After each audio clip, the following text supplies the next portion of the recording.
Hello, me doctor Priyal my fight with cancer. तुम्हा सर्वांना आषाढी एकादशीच्या खूप खूप शुभेच्छा. माझे आईवडील आषाढी एकादशीला पंढरपूरला गेलेले आहेत. त्यांची 19वी वारी आहे. आज घरी होते आणि अचानक सुचलं की तुमच्यासोबत शेअर करा. डिसेंबर 2021मध्ये माझं ऑपरेट झालं आणि त्यावर्षी काय झालं की कोविड होता. त्याच्यामुळे पंढरीची वारी झाली नाही आषाढीला आणि माझ्या आईवडिलांची त्यावर्षीची वारी चुकली. त्यावर्षी मग ते डिसेंबरमध्ये जाणार होते. त्यांचं सगळं ठरलं होतं. पण काय झालं सडनली की माझं ऑपरेट ठरलं. मला साधी गाठ सांगितली डॉक्टरांनी आणि ती काढून टाकूयात म्हणून मी ऑपरेट केलं. आरामाला माहेरी आले आणि आईवडिलांचं ठरलं होतं की जायचं म्हणून. मग मी त्यांना म्हटलं की मी आता ठीक आहे, ऑपरेट झालं आहे, बाकी सगळे घरात आहेत, माझी काळजी घ्यायला तुम्ही हुकवू नका, जा. आणि उलट त्यांनाही असं वाटलं की देवाच्या कृपेने सगळ्या गोष्टी व्यवस्थित झाल्या. एवढं मोठं ऑपरेट झालं मुलीला पॅरालिसिस गेला आहे, थोडा डोळा थोडक्यात वाचला, तर आपण जाऊयात. मग मी त्यांना पाठवलं, ते आले आणि त्यांना सांगितलं होतं की एक दगडाची मूर्ती माझ्यासाठी विठोबा रुक्मिणीची तुम्ही पंढरपूरहूनच घेऊन या आणि मला दगडाचीच पाहिजे. तर त्यांनी ही सुंदर मूर्ती माझ्यासाठी त्यावर्षी आणली आणि आम्ही सगळे हॅपी होतो की छान मूर्ती बघून सगळ्यांना आवडली. आणि सडनली असं झालं की 8 दिवसातच माझा बायोप्सीचा रिपोर्ट आला आणि तो पॉझिटिव्ह आला. मग काय आनंदाचं दुःखात रूपांतर व्हायला काहीच वेळ लागत नाही आणि एकदम परिस्थिती विपरीत झाली. एक धक्के सगळ्यांना बसले फॅमिलीमध्ये. आणि माय मॉम वॉज स्टार्टेड क्राईंग की मी इतकी अखंडपणे वारी करते याच्या पांडुरंगाच्या, आणि मी आता वारी करून आली, मुलीसाठी एवढी छान मूर्ती घेऊन आली आणि हे काय तू मला दुःख दाखवलं, 8च दिवस झाले मी तुझ्या दारातून आले. So that was literally a very emotional moment to all my family. आणि मी लगेच दवाखाना गाठला की आता पुढे काय, आणि हे सगळं झालं आणि मग मी ही मूर्ती सासरी घेऊन गेली. 2024मध्ये माझा डिवोर्स झाला, मे 2024मध्ये. तेव्हा मी जेव्हा सासरी गेली सामान आणायला, तेव्हा एकादशी होती त्या दिवशी आणि ही मूर्ती फुटू नये, व्यवस्थित आणल्या जाऊ म्हणून मी माझ्या हातातच, म्हणजे मी त्या घरातून जेव्हा निघाले तेव्हा विठोबा रुक्मिणी अशी हातात घेऊन निघाले आणि दर्यापूर ते शेगाव माझ्या ती जवळच होती, शेजारच होते कोकाटे. ते त्यांनी आम्हाला थांबवलं, चहा वगैरे त्यांच्याकडे घेतला.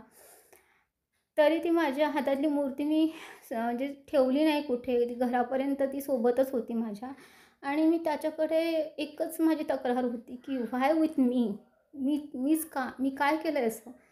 तेव्हा राग असतो प्रचंड देवा. सगळे कॉलनीतले पण सगळ्यांच्या डोळ्यातून पाणी येत होतं तेव्हा की एवढ्या चांगल्या मुलीसोबत असं सगळं घडावं. सगळ्यांच्या तोंडून हेच ऐकत होते मी आणि सगळंच रडायला लागली. खूपच वाईट सिच्युएशन होती ती. मला आत्ता जर आठवलं तरी अजूनही डोळ्यात पाणी येतं माझ्या. आणि आपल्यासाठी काय लिहून ठेवलं आहे ना, हे आपल्याला माहिती नसतं. फक्त तेव्हा त्या परिस्थितीमुळे आपल्याला राग असतो देवावर.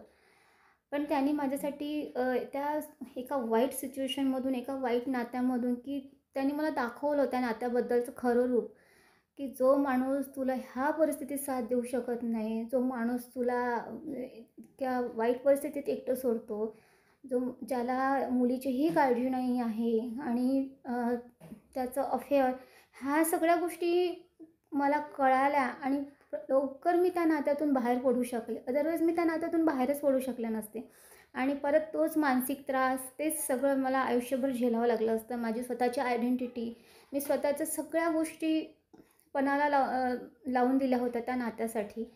आणि मी त्यातून खरंच मी इमोशनली बाहेर निघालेच नसते. सपोज हा आजार मला आला नसता, सपोज त्या लोकांच्या सगळ्या गोष्टी मला जर कळाल्या नसत्या की हे काहीच उपयोगी नाही, म्हणजे 4 भिंतीत राहून जी लोकं आपली असतात, आपल्याला असं वाटतं ती आपली नसतात, हे मला तेव्हा कळालं.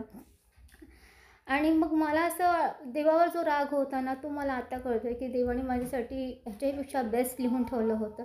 डझंट मॅटर कोण तुमच्यासोबत आहे, तुम्ही कसं हे करताय, डील करताय लाईफसोबत, पण तुम्ही आनंदी किती आहे हे खूप महत्त्वाचं असतं. हो, मला मानसिक त्रासातून जो मी सहन केला लग्नानंतर, त्यातून मला ह्या आजाराला सामोरे जावं लागलं, मला हे माहिती आहे. पण त्यातूनही मी लवकर बाहेर पडले. अगदीच अगोदर मी 40शी नंतर ह्या सगळ्या सिच्युएशनमधून जर मी निघायचा विचार केला असता तर मी निघू शकले नसते. कदाचित हा आजार मला 40शीत झाला असता तर मी काहीही करू शकले नसते, ना माझं करिअर करू शकले असते, ना मी आयुष्यात एकटी पुढे पाऊल टाकू शकले असते. सो गेल्या 3 वर्षापासून मी फक्त ह्या आजारासोबतच डील करत नाही आहे, तर मी माझा कॉन्फिडन्स वाढवण्याचं, माझ्यामधले ज्या काही मला भीती निर्माण झाली होती सगळ्या गोष्टींची, तो सगळा बिल्डअप मी करत गेलेले. आणि तेव्हा कुठे मी आता आज सगळ्या गोष्टी बोलू शकते आहे, मी आज हसते, मी आज लोकांशी बोलते. तर ह्या सगळ्या गोष्टीतून बाहेर पडले आणि एका जे नातं माझ्यासाठी बनलंच नव्हतं ॲक्च्युअली, त्या नात्यातून बाहेर पडले. ज्या भ्रमात मी होते की होईल, टिकेल, चालू द्या. आणि कदाचित हा आजार झाला नसता तर ते नातं टिकतही गेलं असतं. मी सहनही करत होतेच की चालू द्या, चालू द्या, मुलगी मोठी होईल. पण देवाला माझी काहीतरी वेगळी काळजी असेल म्हणून त्यांनी हा प्लॅन कदाचित माझ्यासाठी केला असेल. आणि मी आता हा पॉझिटिव्ह घेते आणि मला सगळ्यांचं तेच म्हणणं असतं की तुला देवाने सावरलं आहे. कदाचित थोडा अजून लेट तुला हा आजार झाला असता आणि तेव्हा त्याचं रूप कळालं असतं तर तू काहीच करू शकले नाही. हेच सगळ्यांचे मला रिप्लाय असतात ॲक्च्युअली. आणि आता मलाही मग ते कळायला लागलं. जेव्हा मी देवाला ब्लेम करत होती, पण त्यानंतर जेव्हा मला गोष्टी कळायला लागल्यात, मी जेव्हा विचार केला, तर मग तेव्हा मला वाटलं की नाही, देवाने मला ह्यातून सावरलं आहे. त्याने माझ्यावर ही सिच्युएशन आणली ती फक्त मला सगळा आरसा दाखवण्यासाठी की काय आहे तुझ्या आजूभोवती, काय आहे, काय होऊ शकलं असतं किंवा काय होऊ शकते. सो जेव्हा आपल्या सिच्युएशन येतात अशा आणि आपण देवाला ब्लेम करतो, तर तेव्हा कधीही देवाला न ब्लेम करता ह्याहीपेक्षा चांगलं होईल, ह्याहीपेक्षा काहीतरी चांगलं लिहिलेलं असेल आपल्या आयुष्यात, हा विचार करावा. माणूस नक्कीच पुढे जातो. आणि नेहमी देवाचे आभार मानत जायचे की तू हा संघर्ष माझ्या आयुष्यात दिला आहे आणि मी आता अजून ताकदीने उभी राहील आणि तू फक्त माझ्या परीक्षा घेत जा. मी प्रत्येक परीक्षेत पास होईल. Thank you so much.